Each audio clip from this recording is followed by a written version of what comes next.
लोगों को नमस्ते। टीम महाबोधि की ओर से, भगवान श्री कृष्ण की ओर से आज हम लोग बात करेंगे मुख्य परीक्षा के लिए। मुख्य परीक्षा की रणनीति क्या होनी चाहिए ताकि आपको ज्यादा से ज्यादा अंक मिल सके, one of the best answer writing में आपकी कॉपी हो और आपका जो मन पसंदीदा पोस्ट है उसे बन सके, है ना। तो आइए अपने गुरुदेव की आराधना करते हैं और आज हम लोग बात करेंगे, जैसा कि पहले हमने बता चुका है आपको, आंसर राइटिंग, आंसर फॉर्मेटिंग के बारे में। आर्थिक सामाजिक दृष्टिकोण है ये पूरा का पूरा, ये बोर्ड पर कई बार मैं बता चुका। अब हम लोग बात करेंगे राजनीतिक प्रशासनिक दृष्टिकोण पर कि क्या ये होनी चाहिए। देखिए, राजनीतिक प्रशासन में क्या ध्यान रखना है, हमेशा राजनीतिक प्रशासनिक एंगल जो भी जीएस पेपर 1 में या पेपर 2 में आप लिखेंगे या ऑप्शनल में जो भी सब्जेक्ट आपका लोक प्रशासन है या पॉलिटिकल साइंस है, चाहे जो भी लिखेंगे, तो हमेशा राजनीतिक प्रशासनिक पॉइंट में संवैधानिक पक्ष को हमेशा ध्यान रखना है। मैं बार बार बताता हूँ कि संविधान को, संवैधानिक नजरिया को, संवैधानिक दृष्टिकोण को, वही हमारा शासन का गीता, कुरान और बाइबिल है।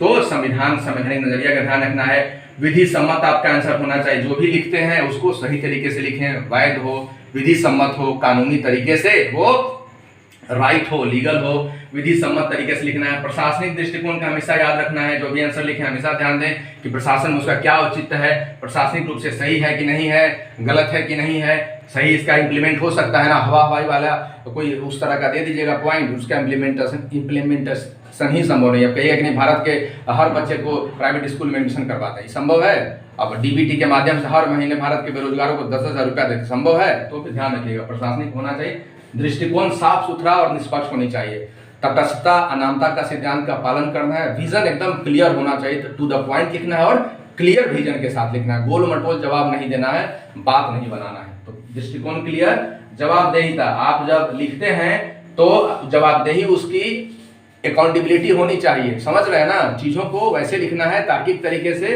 ताकि उसकी जवाबदेही फिक्स हो सरकार के प्रति या फिर प्रशासनिक, न्यायपालिका, कार्यपालिका, विधान पालिका, 3 अंग है ना। तो जवाबदेही कार्यपालिका के प्रति होती है, विधान पालिका के प्रति, न्यायपालिका की भी होती है। तो जिसकी जवाबदेही जहां जरूरत हो उसको जवाबदेह भी बनाना है। लोकतंत्र में जवाबदेह लोगों को नहीं बनाया जाएगा तो कहा जाता है ना कि पावर करप्ट करती है और पूर्ण पावर पूर्ण करप्ट करती है, और देश हमारा फिर लोकतंत्र से राजतंत्र में चला जाएगा। ठीक है, तो हमेशा जवाबदेह रहना है और हमेशा आपके आंसर में दिखना चाहिए राजनीतिक प्रशासनिक नजरिए से खुलापन, ईमानदारी, कुशल नेतृत्व और उदारवादी दृष्टिकोण। जब भी आप लिखते हैं तो इन चीजों का हमेशा ध्यान रखना है। खुलापन के साथ लिखना है चीजों को, खुला, स्पष्ट, पारदर्शी, मेरे कहने का मतलब है। ईमानदारी दिखना चाहिए आपको, कुशल नेतृत्व दिखना चाहिए, उदारवादी दिखना चाहिए। चाहे आप नेहरू जी के बारे में लिख रहे हो या भारत सरकार की योजना, बिहार सरकार की योजनाओं के बारे में हो, तो इन सब चीजों पर भी आपको ध्यान रखना है। आलोचना करना है तो खुल के आलोचना करेंगे, सीमाओं के साथ में, जो सही होगी, पढ़े लिखे की तरह, गांव के गंवार की तरह गाली गलौज नहीं करना है। चलिए, मजाक कर रहे हैं, ठीक है। खुलापन, ईमानदारी, कुशल नेतृत्व, उदारवादी का ख्याल रखना है। हमेशा आंसर राइटिंग में स्वतंत्रता, समानता का ख्याल रखना है। स्वतंत्रता, समानता क्या है, ये संविधान का बेसिक प्रिंसिपल है। तो राजनीतिक प्रशासनिक रूप से नक्सलवाद को दबाने के लिए स्वतंत्रता, समानता का खनन नहीं करेंगे। जम्मू कश्मीर की समस्या के सम्मान के लिए आजादी के साथ वहां आगे आने वाले समय में चुनाव भी हम लोग करवाएंगे और कई सारे उनको अधिकार भी देंगे। और जैसे आज बिहार, यूपी में हम लोग रहते हैं, उसी तरह से जम्मू कश्मीर राज्य के लोग भी प्रेम से, खुशी से अपने राज्य में रह पाएंगे। तो हमेशा स्वतंत्रता, समानता का सम्मान करना है। व्यापक दृष्टिकोण होना चाहिए, संकुचित दृष्टिकोण नहीं है आपका, है ना। घर में संपत्ति की बंटवारा नहीं हो रही है कि ये आपके भाई का है, ये आपका है, ये भी नहीं होना चाहिए। पहले भारत में संयुक्त परिवार हुआ करता था, दादा नानी, चाचा चाची, सब लोग एक आंगन में चूल्हा जलता था और 50 लोग खाते थे। वो समय है, पहले घर में दाल बनता था, उसकी खुशबू बाप रे अड़ोस पड़ोस में जाती थी। धनिया पत्ता, मैं भी पहले धनिया लगाता था, उस धनिया के खेत से बाप रे लाता था धनिया, तो लगता था पूरे घर में आलू गोभी की सब्जी बनती थी तो दम दम करता था। कहाँ चला गया वो टेस्ट, कहाँ चला गया वो स्वाद, कहाँ चला गया रस। आज आपके पास खुशी है, दादा परदादा जी से अलग हो गए, पिताजी से आप अलग हो गए, भाई से अलग हो गए हैं, चाचा से अलग हो गए, किसी से बात नहीं करते हैं, ईगो आ गया है, एटीट्यूड आ गया है, तो बर्बाद हो रहे हैं। सुसाइड की घटना क्यों हो रही है ना, सुसाइड की घटना, डिप्रेशन में क्यों जा रहे हैं। हॉस्पिटल में जाइए, लाइन लगा हुआ है, यही वजह है ना। संयुक्त परिवार को तोड़ दिया, किसने तोड़ दिया, गुलामी और अंग्रेजों ने तोड़ दिया। जानता था कि संयुक्त परिवार भारत की सबसे बड़ी शक्ति है और आज संयुक्त परिवार को तोड़ा जा रहा है। हम लोग समझ नहीं पा रहे हैं, न्यूक्लियर फैमिली में रह रहे हैं हम लोग। गुड़गांव में, नोएडा में, गाजियाबाद में, बेंगलुरु में फ्लैट ले लेते हैं और फ्लैट लेके वही जिंदगी बिताते हैं। रह जाइए तो आपके बच्चे भी होंगे, उनको भी डाल दीजिएगा, रेंच हाउस में डाल दीजिएगा उनको। रेंच हाउस, पता नहीं क्या क्या कॉन्सेप्ट आ गया भारत में, भारतीयता का कॉन्सेप्ट ही खत्म होते जा रहा है धीरे धीरे। तो आइए, चलना पड़ेगा, हमें अपनी सदियों प्राचीनतम जो हमारी सनातन परंपरा रही है, हमारी रोम मिस्र यूनान से भी श्रेष्ठ परंपरा रही है, उस परंपरा का सम्मान करना। और आइए पुनः एक बार भारत को पुनः नया भारत बनाएंगे और नए भारत में दादी, चाचा, नाना, नानी सबका प्यार सम्मान होना चाहिए। सोचिए आप भी बूढ़े हो जाएंगे, मैं भी सोचता हूँ कि मैं भी बूढ़ा हो जाऊंगा, तो आज जो मैं व्यवहार अपनी माँ या अपने चाचा जी के साथ करूंगा, वही व्यवहार तो कल को कि मेरा बच्चा या आपके बच्चे आपके साथ कैसा लगेगा। एक कहानी है ना कि घर में एक बच्ची थी, तो उसकी माँ उसकी दादी को खाना देती थी और टुकड़ी में सुलाती थी, खाना प्लेट में जूठा कूठा देती थी। तो एक बार जब उसकी दादी डेथ कर गई, लेकिन माँ भी जब वो भी बूढ़ी हो गई और उनकी बेटी बड़ी हो गई, तो वो छोटी बेटी जो थी, गुड़िया भी थी, वो भी अपनी माँ के साथ वही व्यवहार, मौनी में उनको रखती थी, कमरे के बाहर में, फ्लैट के बाहर में उनको रखती थी, खाना वैसे ही देती थी। तो बड़ा उनको तकलीफ हुआ, बोली कि ऐसे बेटी क्यों कर रही हो। तो वही बोली कि माँ भूल गई आप मेरी दादी के साथ क्या करती थी, इसलिए आपके साथ ऐसा किया जा रहा है। यही तो है जिंदगी, यही तो दुर्भाग्य, इसलिए कभी ऐसा नहीं करना चाहिए। और माता पिता का सम्मान, भाई बहनों का सम्मान होना चाहिए, है ना।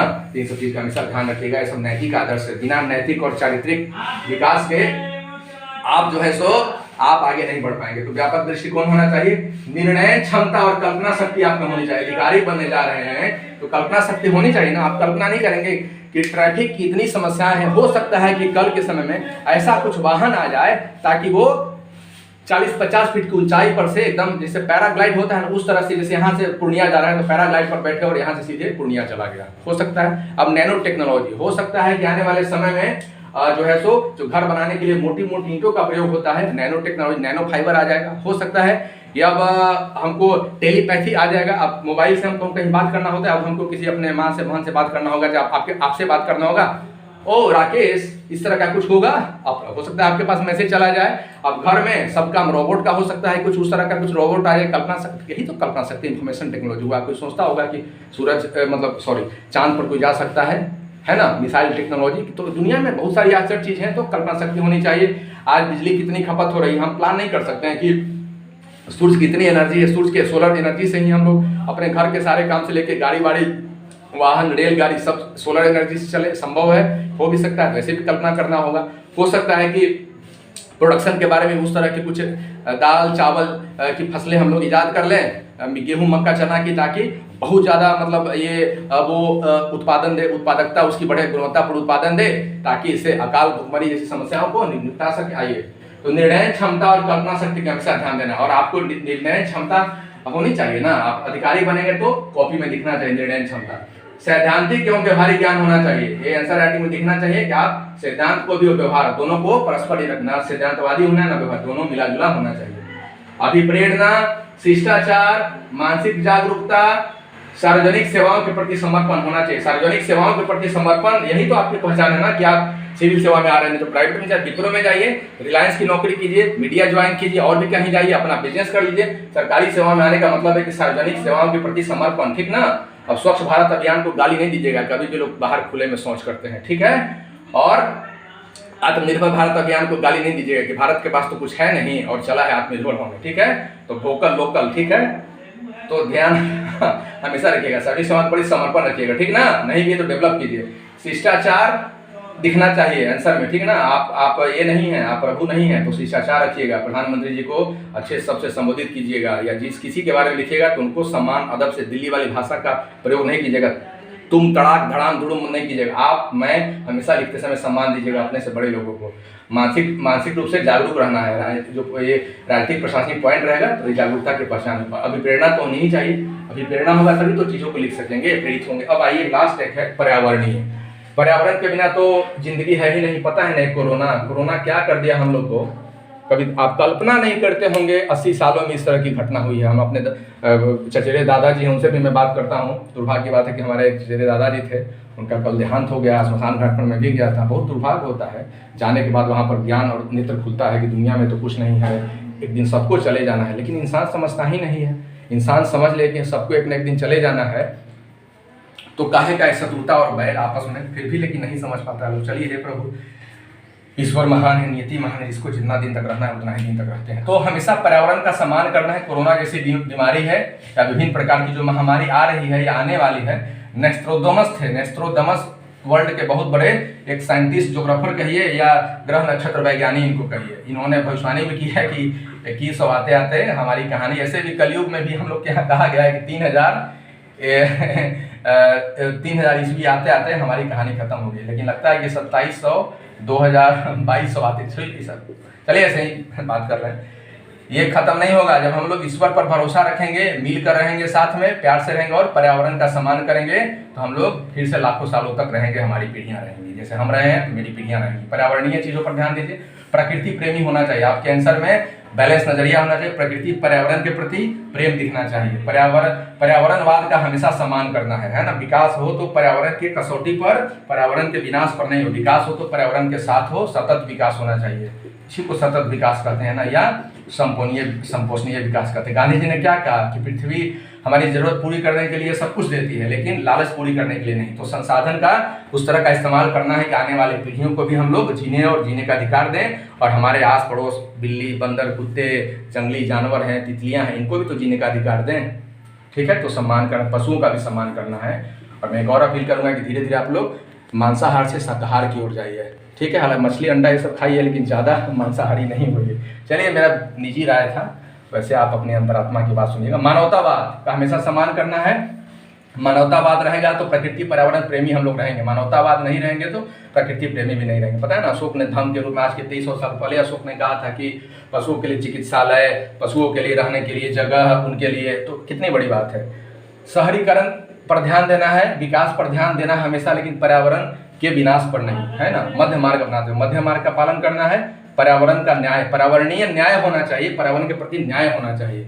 जैव विविधता का हमेशा सम्मान करना है ना। जल, जंगल, जमीन, हमेशा इसको सुरक्षित और संरक्षित रखना। याद रखिएगा, जल, जंगल, जमीन, यही है तो हम हैं, ये नहीं तो हम नहीं। और हमारे जो जनजातीय भाई बहन हैं, ये इनकी जिंदगी का ये अमूल्य हिस्सा है, यही ईश्वर है, यही उनके आराध्य देव है। तो सोचिए कि हमसे कितने तेज वो लोग हैं।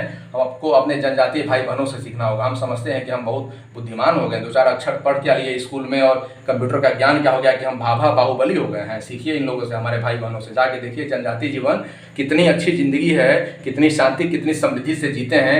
आपके जैसे लालची नहीं है धन संपत्ति के। हम भी तो वही लालची धन संपत्ति के, ये तो धन संपत्ति का जो लालच रहेगा उसके साथ बहुत दुर्गति होगी। तो कभी भी धन संपत्ति से किसी का पेट नहीं भरा है। जिंदगी में शांति सुकून के साथ रहना सीखिए। संतोष ही सुख है, संतोष और शांति सबसे बड़ा गिफ्ट है। तो जल, जंगल, जमीन की रक्षा करनी है आपको, जैव विविधता का सम्मान करना है, पर्यावरण कैंसर राइटिंग में दृष्टिकोण दिखना चाहिए, मानसिक शांति और पर तो हमने बता ही दिया, मानसिक शांति, स्वयं पर भरोसा, ये सब बता दिया हूँ। तो इन सब चीज़ों पर ध्यान देना है। अब आइए थोड़ा विज्ञान प्रौद्योगिकी देख लेते हैं। विज्ञान प्रौद्योगिकी के बारे में हमारी दुनिया अधूरी है, और जैसा कि मैं बार बार बताता हूँ, इतिहास में हम लोग गुलाम का जो कालखंड पढ़े हैं, गुलामी का कालखंड, ये सब हुआ है। विज्ञान प्रौद्योगिकी पर हमने ध्यान नहीं दिया।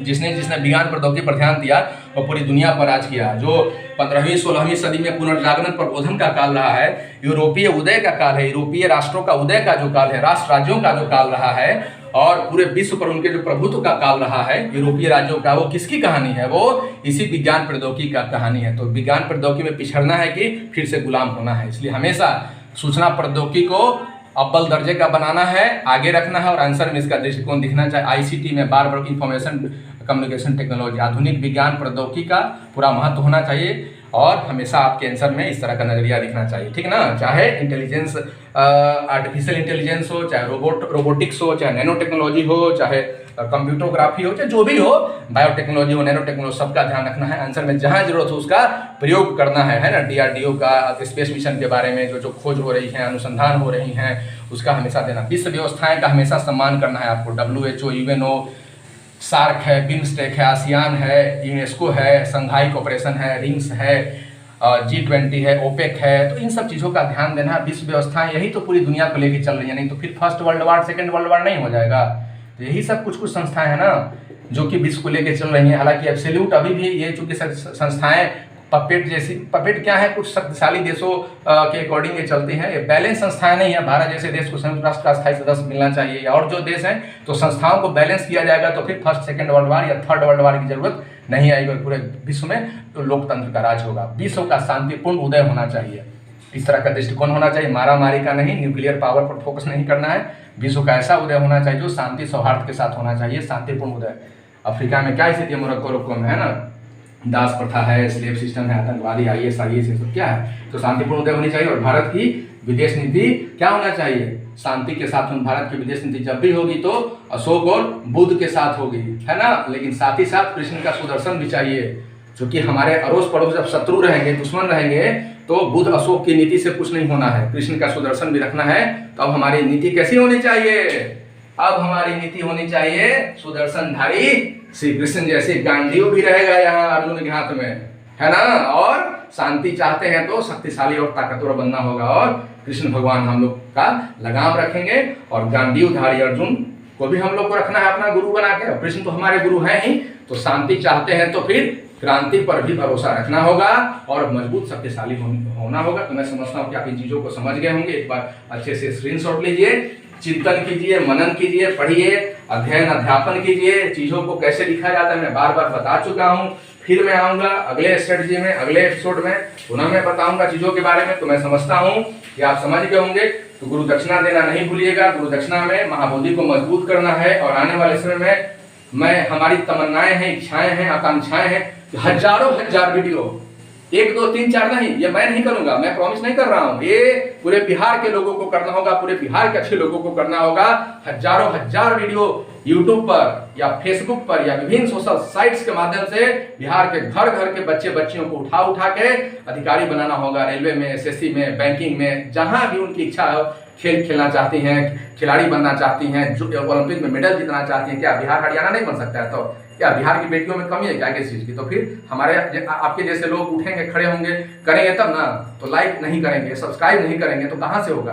क्या सोचते हैं आपको बंतु बनते हैं आप, हीरो बनते हैं? मर जाइएगा, चले जाइएगा धरती इस दुनिया से, नामो निशान मिट जाएगा आपका। इस दुनिया में है तो खुल के जीना सीखिए और अपने भाई का सहयोग कीजिए। नहीं तो क्या गया है, और क्यों नहीं कोई राजीव बन गया है? और करे ना, हमको क्या लगा हुआ है? आपके समाज की सबसे बड़ी कमियां होती हैं। विवेकानंद ने कहा है कि हमारे समाज के जो लोग पढ़ लिख जाते हैं वही अपने समाज को भूल जाते हैं और अपने समाज को गद्दार समझते हैं। बाबा साहेब ने कहा था कि हमारे समाज की यही विडंबना है कि जो पढ़े लिखे लोग जिस समाज से निकल जाते हैं वो अपने पीछे वाले पर देखते तक नहीं और उसके कुत्ते बिल्ली बंदर समझते हैं, और अपने आप ईगो और एटीट्यूड में आन बान शान से फूल जाते। हम तो IAS हो गए, हम तो ये हो गए, हम तो क्या हो गए, IAS हो गए। मरिएगा नहीं कि IAS हो गए तो खून पीला हो गया क्या समझते? तीसमार खान है आप क्या? मरना सबको है। बुद्धदेव भी मर गए, गांधी जी भी मर गए, बाबा साहेब भी मरे, और कि कौन कौन नहीं मरे हैं? प्रधानमंत्री जी भी मरेंगे, मुख्यमंत्री जी भी मरेंगे, हम भी मरेंगे, आप भी मरेंगे। मरना सबको है। तो ईगो और एटीट्यूड मत रखिए। साधारण जीवन, सादा जीवन जीना है, खुल के जिंदगी जीना है आजादी के साथ। सबसे बड़ा रोग क्या कहेंगे लोग, क्या कहेंगे, मर जाइएगा क्या कहेंगे लोग के चक्कर में। आपका दिल कहता है उसी को सुनिए, उसी को कीजिए, और जीवन में आए हैं ना तो अमर अमर बन के जाइए और अच्छा काम करके जाइए, ताकि स्वर्ग में जाएंगे तो प्रभु पूछेंगे और फिर अगले जन्म जो चाहिएगा इस धरती पर आना होगा, नहीं तो बैकुंठ में रहिएगा। और नहीं कुत्ता बिल्ली की जिंदगी जीना है ना, बंदरों की जिंदगी जीना है, तो ऐसे ही बंदर बन के और आप काम करते रहिए तो हो जाएगा आपका कल्याण। समझे कि नहीं समझे? तो इसीलिए आपकी जिम्मेदारी हजारों हजार वीडियो डालना है, और आपको डालना। मैं नहीं डाल पाऊंगा, प्रॉमिस भी नहीं कर रहा हूँ। ये तो इनका आशीर्वाद है, इनकी कृपा है। मैं आपकी सेवा के लिए इतना काम कर रहा हूँ बिहार के लिए। इसी मिट्टी में खेले खाए पले बढ़े हैं, तो माँ मिट्टी और मानुष के प्रति हमारी जिम्मेवारी है, हमारी प्रतिबद्धता है। जो मैं बोलता हूँ दिल से बोलता हूँ। आज ही मैं बोलता हूँ, यदि मैं दिल से जो बात नहीं बोलता हूँ तो मैं अपने आप को श्राप देता हूँ, जिस पर हमें भस्मीभूत कर दे। नमन वंदन अभिनंदन आप सबको मुबारकबाद है। आदाब, सत श्री अकाल है।